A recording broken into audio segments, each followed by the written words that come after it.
नमस्कार किसान साथियों। अभी अपने यहाँ चल रही है गन्ने की फसल। गन्ने में हम लोग गन्ने की भी बुआई भी कर रहे हैं और जो हमारा पौधा है तो हम उसमें भी बीमारी से बचाने के लिए केमिकल फर्टिलाइज़र या अपना इंसेक्टिसाइड का इस्तेमाल कर रहे हैं। तो आज विस्तार से चर्चा करते हैं गन्ने की फसल को लेके, और जो प्रोडक्ट हैं जो अभी चलेंगे या जो हम लोग चला रहे हैं तो उनकी डोज और उनके क्या टेक्निकल हैं और कैसे डालना है, इन सारी चीज़ों को हम आज विस्तार से चर्चा करते हैं। तो किसान साथियों, अभी जैसे हमारे खेत में गन्ना है तो गन्ने में हम लोग क्या करते हैं कि गन्ने में हम लोग डालते हैं यूरिया। तो यूरिया डालने से पहले जो हमारे खेत में पौधा है, सबसे पहले तो हमें उसके जो पत्ती पड़ी होती है उस पत्ती को बाहर निकालना है, उस पत्ती को गला देना है पानी दे के। उसके बाद में हम लोग डालेंगे यूरिया। आप कभी भी यूरिया अकेले मत डालना, यूरिया के साथ में आपको डालना फिप्रोनिल। फिप्रोनिल हमारा 0.3% और 0.6% आता है। अगर हम इसकी बात करें कि 0.3 में और 0.6 में क्या फ़र्क है, तो 0.3 अपना पुराना फिप्रो चलता हुआ है जिसकी डोज है 2 किलो पर बीघा।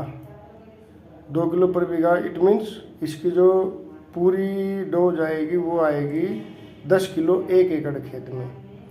और जो 0.06% है वो आपको डालना पड़ेगा 4 से 5 किलो 1 एकड़ खेत में। अभी आप जो देख रहे हैं ये रिजेंट है बायर का, और ये है बिल्टॉप भारत इंसेक्टिसाइड का, भारत सर्टिस। पहले इसका नाम कंपनी का भारत इंसेक्टिसाइड हुआ करता था, अभी नाम चेंज हुआ भारत सर्टिस के नाम से है।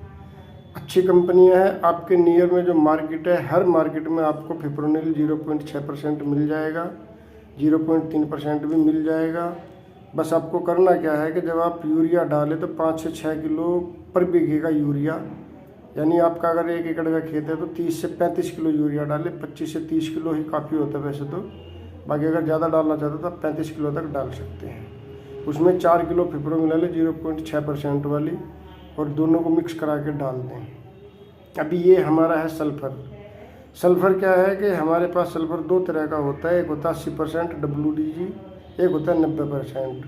90% जो होता है वो हमारे खेत में खाद की कमी को पूरा करता है, क्योंकि 90% आता है फर्टिलाइज़र में। तो हमारे खेत में जो खाद की कमी होती है उसको पूरा करता है। और ये जो 80% है, 80% जो सल्फ़र आता है ये होता है कॉन्टैक्ट फंजीसाइड। कॉन्टैक्ट फंजीसाइड से आप क्या समझते हैं? कॉन्टैक्ट फंजीसाइड जो होता है, कॉन्टैक्ट फंजीसाइड में जो इसके संपर्क में फंगस आ जाएगी डालने के बाद, उस पूरी फंगस को